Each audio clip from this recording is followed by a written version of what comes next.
Single dad CEO accidentally picks up the wrong kid from daycare and meets the mother who will steal his heart. The rain was relentless. Thick sheets of water pelted down from the sky, turning the city streets into gleaming rivers of chaos. Nathan Hayes stepped out of the sleek black car, flipping his umbrella open with one hand while the other held his phone to his ear.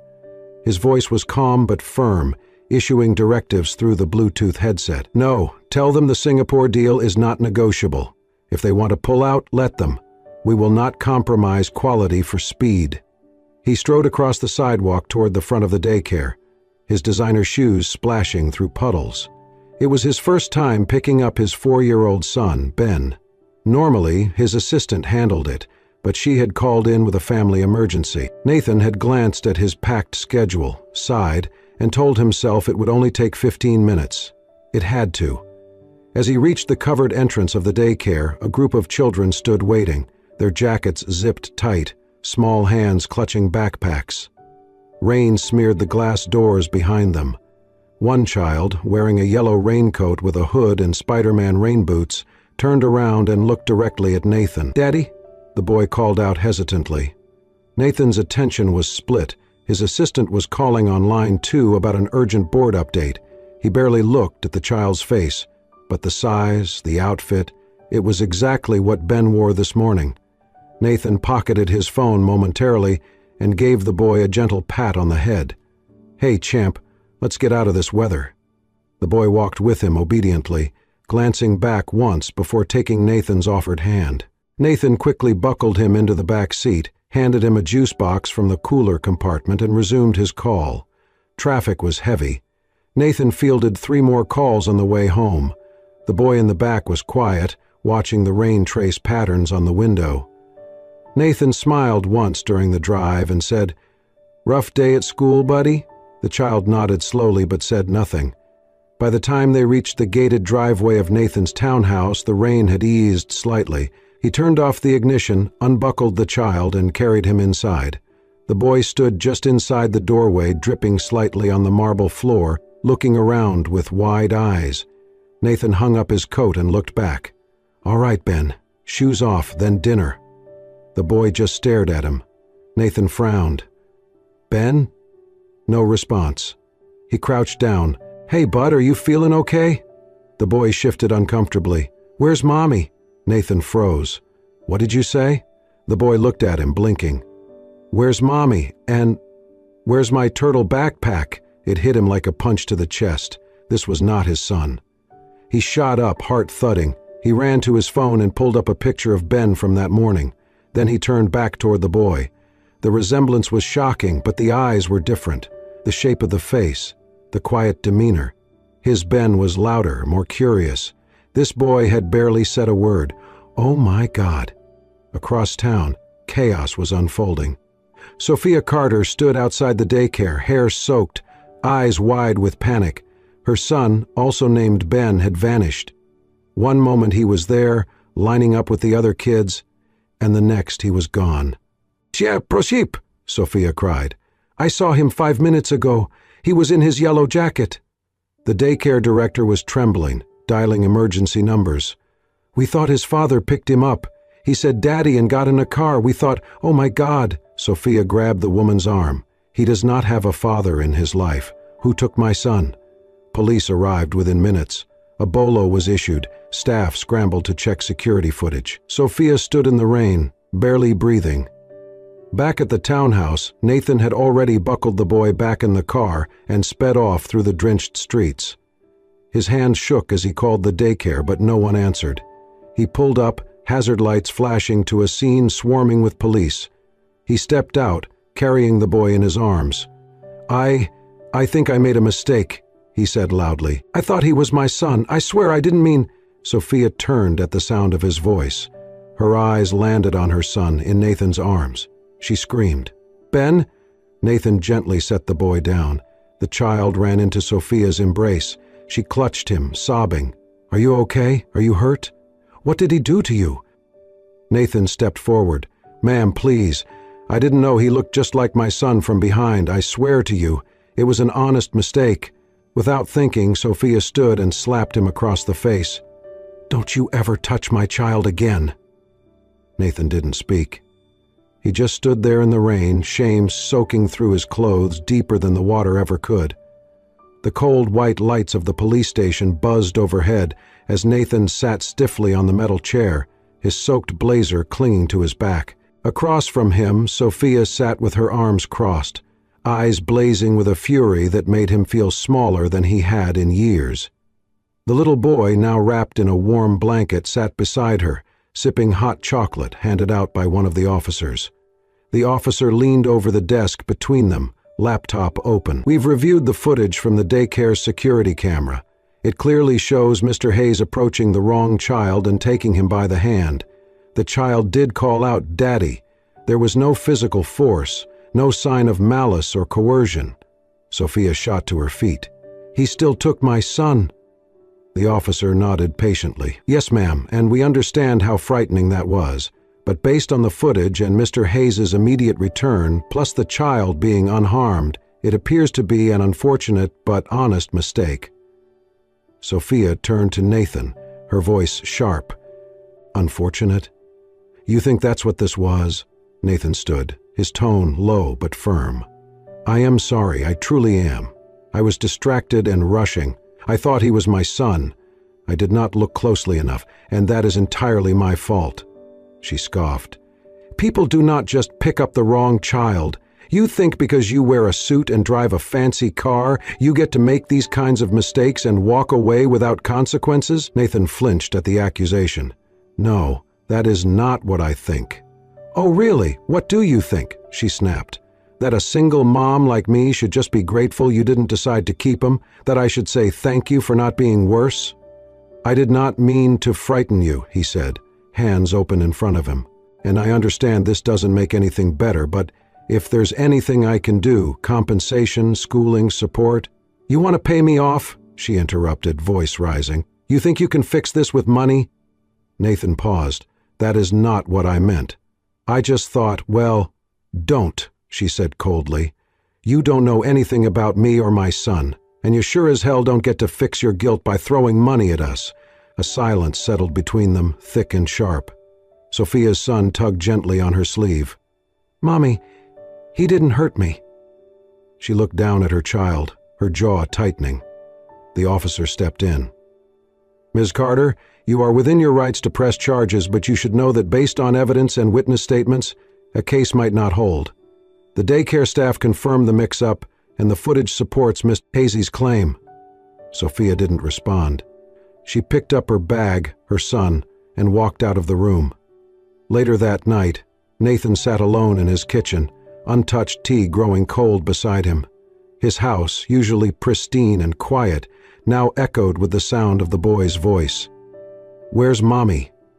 He could not shake the image of Sophia's eyes, fierce, protective, and trembling beneath all that anger. He did not blame her. If it had been his son, he might have done the same. Worse, probably.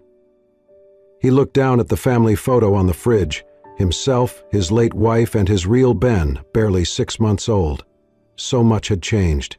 He had worked his way through grief by working harder, staying later, caring less about anything that wasn't measurable or manageable. But tonight was a failure he could not shake off, a human mistake, and one that had shaken something loose inside him. Across the city, Sophia sat at the foot of her son's bed, watching him sleep. His tiny fists were curled under his chin. The yellow jacket lay crumpled by the door, an image she could not forget. Her phone buzzed, a text from her attorney. "If you want to pursue charges, we can file first thing tomorrow. But off the record, this looks like a genuine mistake. I don't think it will go anywhere." She put the phone down. Was she still angry? Absolutely. Was she terrified? Even more so. But deep down, as much as she hated to admit it, she had seen something in that man's face when he returned her son. Something real. Guilt. Relief. Shame. And something else. A kind of sadness that didn't belong to someone who had everything. The next morning, Nathan walked out of a board meeting and found himself hesitating in the hallway. Instead of going back to his office, he opened his phone and scrolled to a note he had saved. Sophia Carter, nurse at Midtown Pediatric Clinic. He stared at the name, thumb hovering. Something told him this was not over, and somewhere in a small apartment across town, Sophia was thinking the same thing. The Saturday morning air was crisp, with a soft breeze rustling through the early autumn leaves scattered along the paths of Central Park. Families filled the playground, parents chatting over coffee, children darting between swings and slides. Nathan stood just beyond the fence, clutching a small paper bag and watching the scene with more nervousness than he cared to admit. He had learned from one of the daycare teachers that Sophia often brought her son to this park on weekends. He was not sure what he expected to gain from showing up, perhaps another slap, or worse, a cold shoulder. But he needed to say it again. Not from behind a lawyer or under the fluorescent lights of a police station. This time as a man, not a CEO. He spotted them before they saw him. Sophia was crouched beside her son, tying his shoelaces. She laughed softly at something he said, her expression warm, relaxed. Nathan had never seen her like that, without fear, without anger, just human. Beautiful. He almost turned away. Almost. Then he heard it. "Ben?" came the excited voice of his own son, barreling toward the playground with his babysitter hurrying behind. Nathan straightened, his eyes darting between the two boys. They met in the middle of the park like magnets. Two identical yellow jackets, two Bens, same height, same energy. One mistake had started it all, and now, perhaps, something else could begin. Sophia looked up and froze when she saw Nathan. He raised a hand slowly, then gestured toward a nearby bench. She hesitated, then walked over, cautious, wary, but curious. He handed her the paper bag. "Apple muffins," he said, "from that bakery on 8th. I remember you mentioned your son liked them." She looked at it for a moment, then took it. "You remembered that?" He nodded, eyes on the boys now, laughing at the top of the slide. "I came to say I'm sorry," he said again. "Really?" Not with lawyers in the room, not under pressure, just me. Sophia glanced at him. "You already said that. I know, but I meant it. I still do." A moment passed. She did not speak, but she did not walk away either. "The boys get along?" she said quietly. Nathan smiled. "They do." They sat in silence, watching their sons, until the tension between them eased just enough to breathe. Over the next few weeks, the meetings became more frequent, some planned, others by chance. The boys asked to see each other constantly. Their friendship bloomed effortlessly, as if making up for the strangeness of how it all began. Nathan found himself lingering longer at daycare pickups. Sometimes he brought coffee for Sophia. Sometimes she shared extra cookies her son insisted on baking. Small things, unspoken apologies, rebuilding something without naming it. More importantly, Nathan started showing up differently, for his own son. He began leaving work early, silencing his phone during bedtime stories, learning how to braid tiny shoelaces and listen to stories about dinosaurs and invisible friends. He realized with quiet shock that he had missed years that could not be recovered, but maybe something new could be created. One afternoon, at the same park, Sophia arrived to find Nathan on the grass with both boys, building an elaborate structure out of sticks and pebbles. The light in his eyes was real, unforced. She joined them on the blanket, and when the kids ran off to climb trees, the conversation turned softer. He looked at her, a hint of vulnerability flickering behind his usual composed mask. "I do not know how to be a father," he said suddenly. "I thought I did, but I was wrong." Sophia tilted her head, surprised. "My wife died when Ben was 6 months old, complications from childbirth. One day we were planning nurseries and reading baby books, and the next I was alone with a child I didn't know how to hold." He paused. "So I hired help, delegated like I always do. I thought maybe love could be scheduled, outsourced." He shook his head. "But that day with your son, that mistake, it was like a punch in the chest. I realized how easy it would be to lose something I hadn't even taken the time to know." Sophia was silent. Nathan looked at her. "And the thing is, I'm grateful. Not for the fear I caused, but for what it woke up in me." She looked away, blinking fast. "I know what it's like to feel lost," she whispered. "My son's father left the day I told him I was pregnant. I was scared, broke, and I thought maybe no one would ever show up for us again." They both turned to look at the boys now playing tag, laughter echoing across the grass. Nathan's voice was low, honest. "Maybe sometimes we meet the right people through the wrong doors." Sophia gave a small nod, and neither of them noticed, but they had started leaning in, just slightly, as if drawn not by force, but by the quiet gravity of something beginning again. The sky opened without warning, releasing a sudden downpour that sent families scattering from the playground in a flurry of umbrellas and shouts. Nathan stood under the small overhang of the park shelter, holding his son close as the rain pelted the concrete. A few feet away, Sophia did the same, wrapping her arms around her little Ben as they both laughed at the unexpected storm. Their eyes met through the curtain of rain. For once, the moment was not tense or uncomfortable, just human.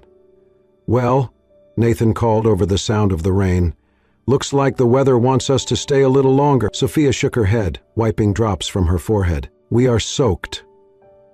"There's a restaurant just a block away," he said, nodding toward the road. "Warm food, hot chocolate. I can call ahead." She hesitated. "It's not a trick," he added quickly, "just dinner, with two kids who refuse to stop being best friends." Sophia looked down at the two boys, now playing a version of puddle tag, their laughter rising above the storm. She sighed. "All right, but I picked the dessert." Nathan smiled. "Deal." The restaurant was cozy, with rain-slicked windows and candlelight flickering on every table. It was the kind of place Nathan usually walked past without noticing. Tonight, it felt like a haven. They were seated in a quiet corner.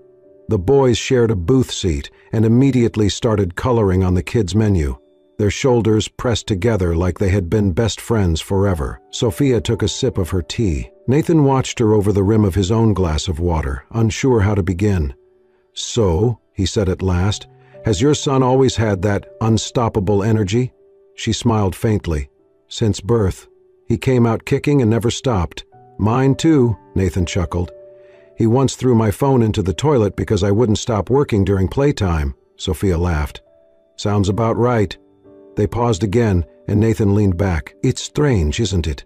How children are the smallest people in our lives, but carry the biggest weight." Sophia nodded. "They change everything." There was a softness in her voice, the same kind he had heard when she called out her son's name in panic that first day. He met her eyes. "You do all this on your own?" She nodded slowly.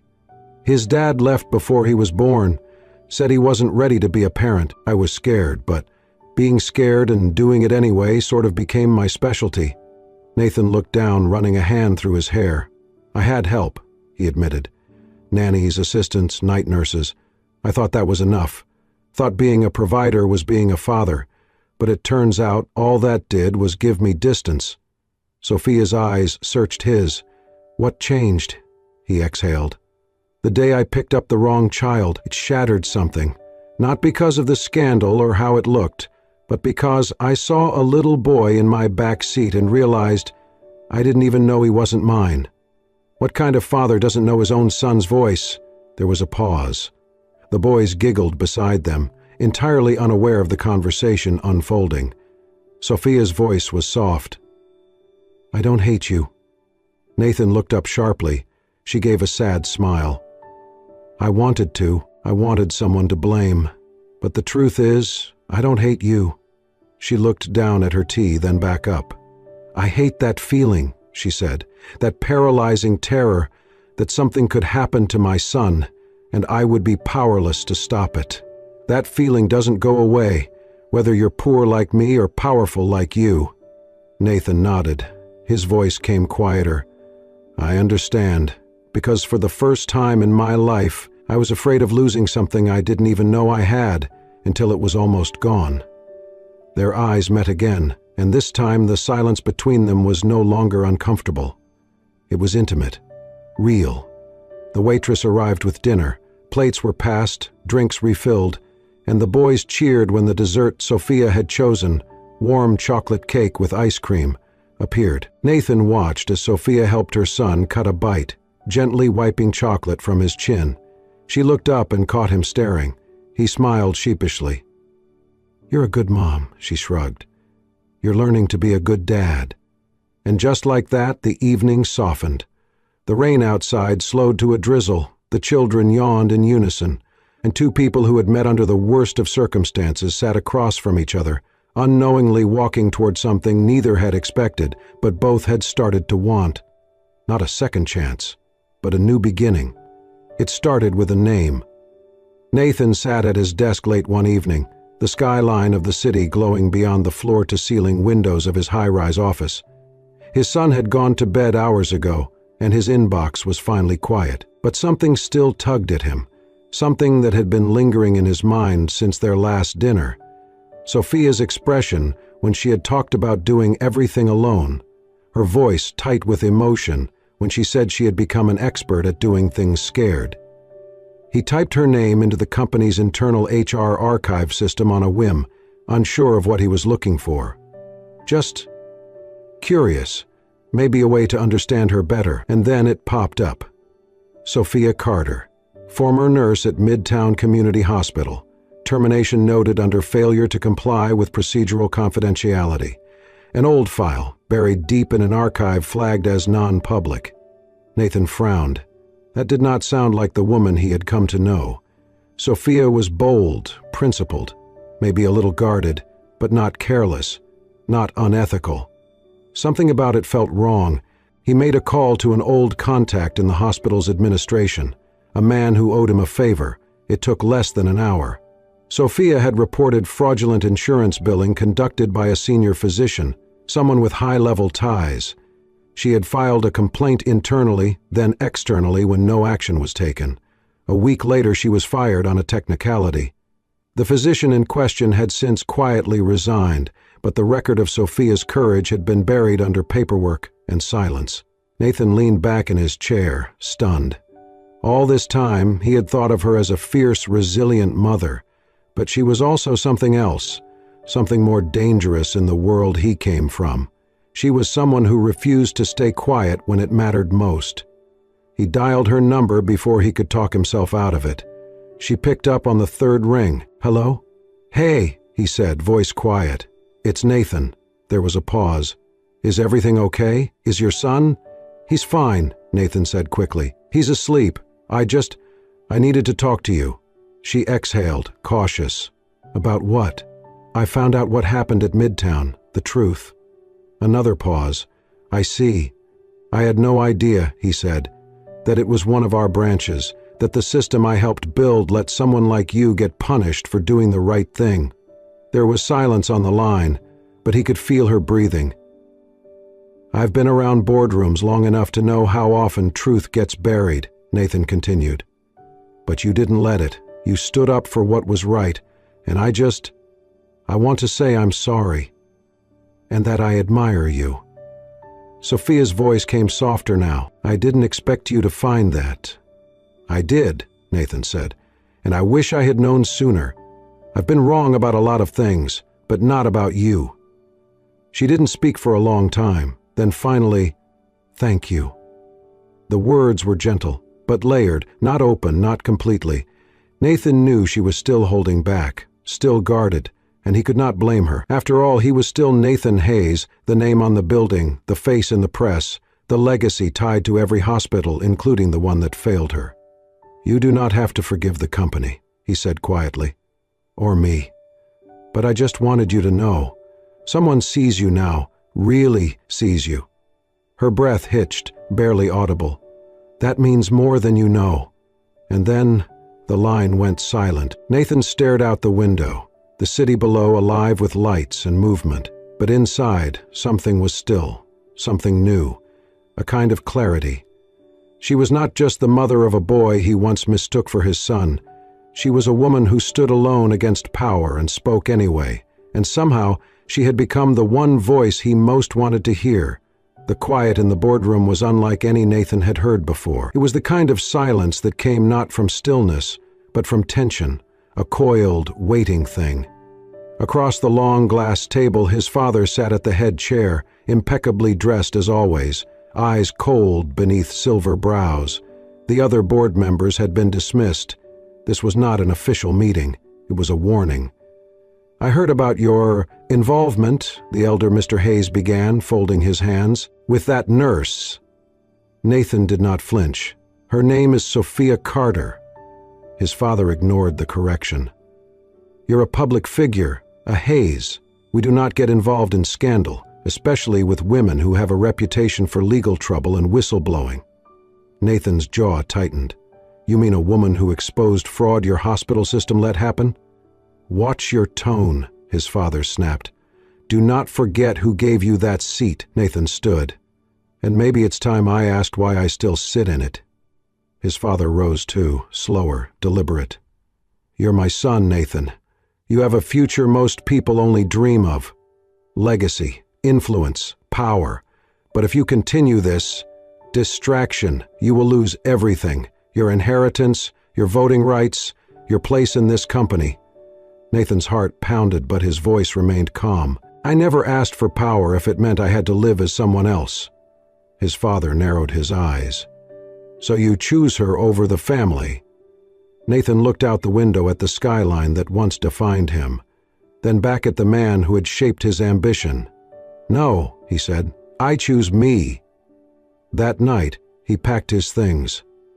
The penthouse apartment gifted by the board as a symbol of his status felt colder than usual. He looked around at the designer furniture, the untouched kitchen, the city view that once thrilled him. And he realized something terrifyingly simple. None of it felt like home. He loaded 2 suitcases into his car, woke his son gently, and together they left the place behind. Days later, news spread subtly but quickly through corporate circles. Nathan Hayes had stepped down from day-to-day operations. Rumors swirled, conflict with his father, disagreements over ethics, a personal scandal involving a single mother. But Nathan did not offer comment. Instead, he quietly announced the creation of a new fund, the Carter Health Initiative, a nonprofit dedicated to supporting whistleblowers, underpaid medical staff, and mothers re-entering the healthcare workforce. The irony was not lost on Sophia when she read the press release. He had named it after her. She sat with the newspaper in her lap, the sunlight filtering through her apartment window, her son playing nearby. Her heart was racing. A knock came at the door. She opened it to find Nathan standing there. Jeans and a sweater, no entourage, no polished image. Just him, a little tired, a little uncertain, but more real than he had ever been. "I left," he said. She blinked. "You what?" "Everything. The company, the legacy. My father said I had to choose." He paused, then smiled faintly. "So I did." She stared at him. "Nathan!" He stepped forward, holding out a simple folder. Inside was a proposal. Not for her, for the community clinic she worked at, now backed by independent funding, a grant from the Carter Initiative. It would expand care, increase salaries, and establish a whistleblower protection policy. "I wanted to help," he said, "not as a CEO, just as a man who believes in you." Tears welled in her eyes, but she held them back. "Why?" she whispered. "Why would you give all that up?" His answer was soft but certain. "Because if losing money is the price of loving someone like you, it's the best deal I have ever made." For the first time, she let him in, not just into the apartment, but into her life. The city had turned cold again. October winds carried the scent of rain and fading leaves, and the streets glistened beneath the heavy clouds that hovered above. Nathan sat alone in his apartment, now modest, quiet, with nothing but the hum of the heater and the faint ticking of the wall clock to keep him company. He stared at the photo of his son taped to the refrigerator, a finger painting of their trip to the park, smiling stick figures under a yellow sun. But his thoughts were not with his son tonight. They were with her. Sophia, he had not seen her in days, not since the photo. The photo that had spread like wildfire through the media. Nathan Hayes at a corporate gala, standing beside a tall, elegant woman in a designer gown. She was laughing. He was leaning close. It was a moment frozen in time and twisted out of context. Nathan had not even stayed at the event longer than an hour. He had shown up out of obligation, shaken a few hands, posed for a few photos, and left. But it was enough. Enough to undo everything he had built with her. Across town, Sophia sat in the back room of the clinic, her lunch untouched. She stared at her phone screen, at the image of Nathan and the woman, and at the comments beneath it. Still in the game. Guess the nurse was just a phase. Hayes knows where he belongs. She had told herself she was over it, that she did not care what the world thought, that Nathan was different. But the pit in her stomach said otherwise. She remembered the way her last relationship had ended, with a man who once held her hand in private but crossed the street when he saw her in public, who had told her she was too much work to bring home, who had called her strong to her face and embarrassing behind her back. She remembered how it felt to be chosen until it was time to be introduced. So when Nathan called the next day, she did not answer. And when he messaged, she read the words but never replied. Instead, she sat down that night, took a deep breath, and wrote, "Dear Nathan, you once told me that your world was built on decisions. Business, power, legacy, they were all about choosing. So maybe this is a choice too. I know what it is like to be the person no one chooses when the stakes get high. And I cannot be that person again. I will not be another secret, or someone you defend behind closed doors but keep in the shadows when the cameras flash. I need to know that if I fall, someone will catch me and stay, not just until the headlines pass. I do not want to be the weight that tips your balance. If loving me means risking everything, I understand if you choose not to. But I can no longer risk choosing someone who will not stand still when it matters." Nathan read the letter 3 times. By the end, his hands were shaking. He threw on his coat and stepped into the storm. It was past 10 p.m. when Sophia stepped out of the back door of the clinic, umbrella in hand, exhausted and ready to disappear into the rainy night. But there, standing just beneath the hospital awning, drenched from head to toe, was Nathan. He said nothing, just waited. She froze. "I did not want to crowd you," he said at last. "I did not want to call again or send another message. I just wanted to show up."